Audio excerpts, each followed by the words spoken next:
ఒక కాకి ఎప్పుడు హంసలను చూసి కుళ్ళుకునేది. వాటి తెల్లటి రెక్కలను, అందమైన రూపాన్ని చూసి కాకి బాధపడేది. నేను అలా ఉంటే బాగుండేది, ఇలా నల్లగా ఉన్నాను అనుకుంటూ ఉండేది. ఒకరోజు కాకికి ఒక మూర్ఖమైన ఆలోచన కలిగింది. హంసలాగానే తను నీళ్ళలో ఉంటూ, వాటిలా కలుపు మొక్కలు తింటూ, చెరువులో ఈత కొడుతూ ఉంటే అది చాలా అందంగా అయిపోతుందనుకుంది ఆ పిచ్చికాకి. అప్పటినుంచి నానా ప్రయత్నాలు చేసింది. గాలిలో ఎగరడం మానేసి నీళ్లలో ఈత కొట్టడానికి తెగ ప్రయత్నం చేసింది. కానీ కాకికి ఈత రాదు కదా.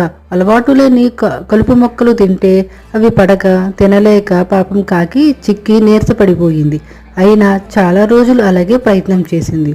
కానీ అందంగా తయారవడం కాదు కదా, ఉన్న బలం కూడా కోల్పోయింది.